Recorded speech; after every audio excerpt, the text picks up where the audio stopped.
निकले chief Hemant Karkare, encounter specialist Vijay Salaskar कॉलिस गाड़ी में बैठे। आगे की योजना के बारे में वे सोच ही रहे थे कि झाड़ियों से अचानक निकलकर कसाब और इस्माइल खान ने उन पर गोलियों की बौछार कर दी।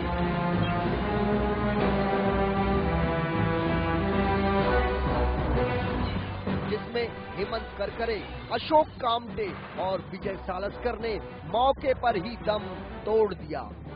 इसमें 3 पुलिस कांस्टेबल भी मारे गए, जबकि कॉलिस गाड़ी में बैठा चौथा पुलिसकर्मी अरुण जाधव किसी तरह बच गया। जिसके बाद दोनों खूंखार आतंकियों ने कॉलिस गाड़ी से सभी शहीद पुलिस अधिकारियों और कर्मचारियों को गाड़ी से खींचकर नीचे उतारा और खुद कॉलिस गाड़ी लेकर मेट्रो सिनेमा के पास मौजूद पुलिस कर्मियों और पत्रकारों की गाड़ियों पर फायरिंग करते हुए मंत्रालय की ओर बढ़े।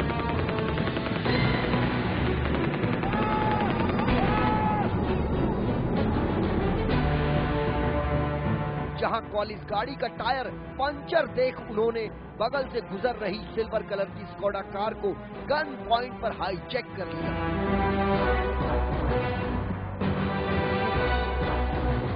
और आतंक के इस खूनी खेल को खेलते हुए गिरगांव चौपाटी की ओर बढ़े। अशोक कामटे, विजय सालस्कर और हेमंत करकरे की हत्या करने के बाद अबू इस्माइल और अजमल आमिर कसाब गिरगांव चौपाटी पहुंचे, जहां पर उनकी टक्कर होती है मुंबई पुलिस के एएसआई तुकाराम ओम्बले से। तुकाराम ओम्बले ने अपनी जान पर खेलते हुए उनके खतरनाक मंसूबों पर पानी फेर दिया।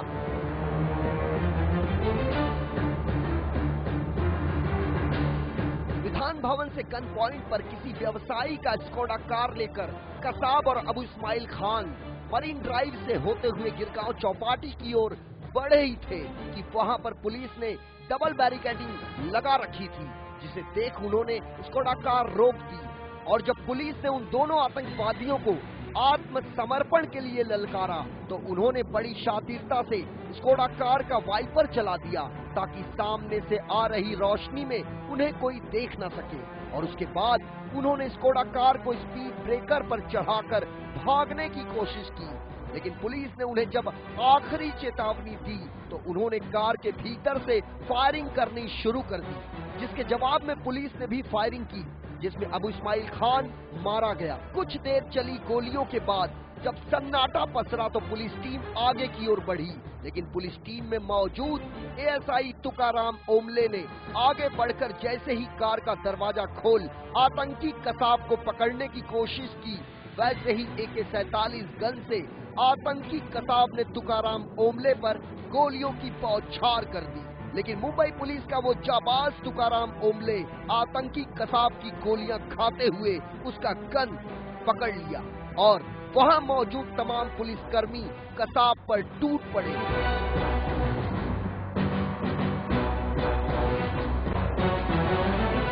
भारत माता के वीर सपूत तुकाराम ओम्बले की शहादत के कारण ही 26/11 के 10 खूंखार आतंकियों में से पकड़ा गया एकमात्र जिंदा आतंकी मोहम्मद अजमल आमिर कसाब। ओबराय होटल जिस शान से अरब सागर की तरफ सीना ताने खड़ी है, इसकी शान में भी आतंकियों ने कई गुस्ताखियां की थी और जब तक चाहा मौत का नंगा नाच यहाँ पर भी खेलते रहे और कई जाने यहाँ पर भी हारने पर मजबूर हो गई।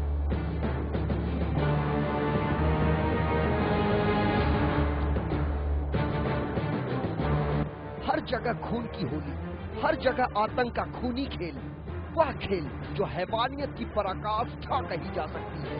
मुंबई के दिल पर 3 जगहों पर 60 घंटे तक पाकिस्तान से आए आतंकवादियों ने इंसानी जिंदगियों का एक ऐसा नरसंहार किया जिससे मुंबई दहल उठी। मुंबई के दिल की 3 जगहों में एक जगह था होटल ओबेरॉय ट्राइडेंट, जहां पहुंचे 2 आतंकियों ने होटल कर्मचारियों सहित तकरीबन 32 लोगों को मौत की नींद सुला दिया। ये पहली ऐसी आतंकी वारदात थी जिसे समझने से पहले ही लोग काल की गाल में समा गए।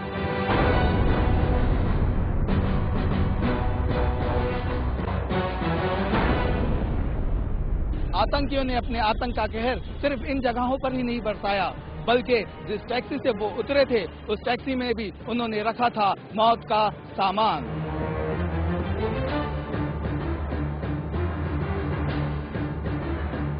अजमल आमिर कसाब और अबू इस्माइल खान ने जो टैक्सी बुधवार पार्क से सीएसटी के लिए पकड़ी थी, उस टैक्सी ड्राइवर को इस बात की कल्पना तक नहीं थी कि आतंकियों ने उसकी टैक्सी से उतरने से पहले ही उसमें लगा दिया था टाइमर बम। और यही कारण था कि विलेपार्ले पूर्व स्थित वेस्टर्न एक्सप्रेस हाईवे पर पहुंचते ही उक्त टैक्सी में भीषण ब्लास्ट हुआ, जिसकी डेंसिटी इतनी हाई थी कि टैक्सी कई खंडों में विभाजित हो गई। टैक्सी के परखच्चे उड़ने के साथ साथ उसमें सवार कुल 3 लोगों की लाशें छत बिछत अवस्था में 50 मीटर की दूरी पर पाई गई।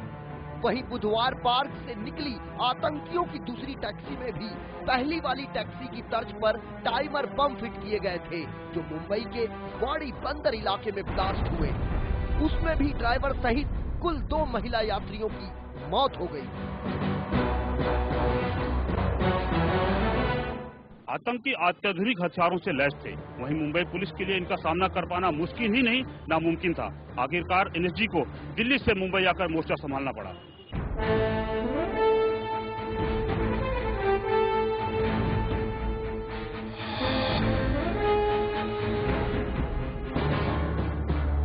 मोहम्मद अजमल आमिर कसाब को भले ही जिंदा पकड़ लिया गया हो, लेकिन आतंक का खूनी खेल यहीं खत्म नहीं हुआ। मुंबई के ताजमहल होटल, ओबेरॉय ट्राइडेंट और नरीमन हाउस में तबाही का मंजर लगातार जारी था। आतंकियों से चले मुठभेड़ में जब मुंबई पुलिस नाकाम साबित हुई, तब दिल्ली से आए एनएसजी ने मोर्चा संभाला।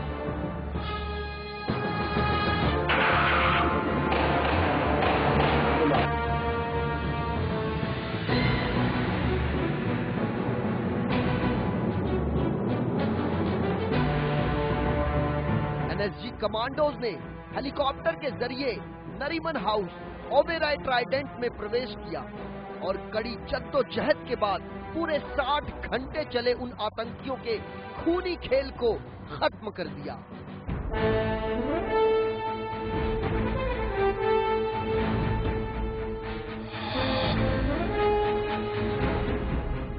जिसके बाद मुंबई को किसी तरह सुरक्षित घोषित कर दिया गया।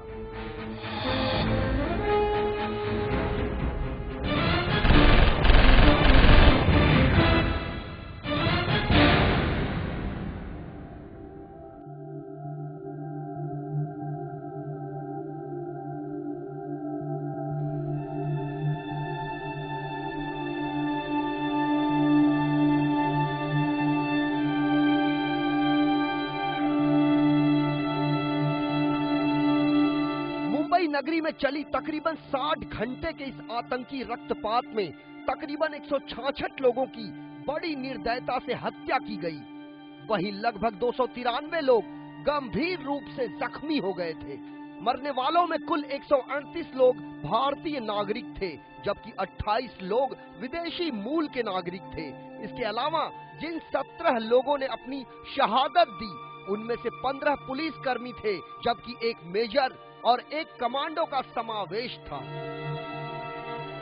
मुंबई 26/11 हमले का निष्कर्ष चाहे जो भी निकल कर आया होगा, इस हमले में शहीदों में सबसे ऊपर जो नाम लिया जाएगा वो है तुकाराम ओम्बले का।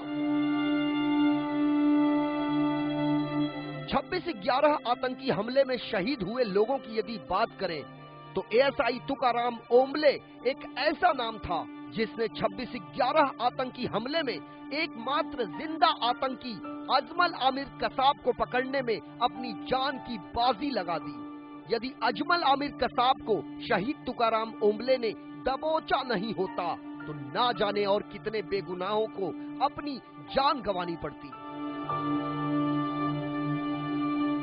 शहीदों के मजारों पर लगेंगे हर बरस मेले, वतन पे मरने वालों का यही बाकी निशा होगा। शहीद ओम्बले ने अपनी जान पर खेलकर लाखों लोगों की जान बचाई। उस वीर को लेमन न्यूज की तरफ से करोड़ों सलाम।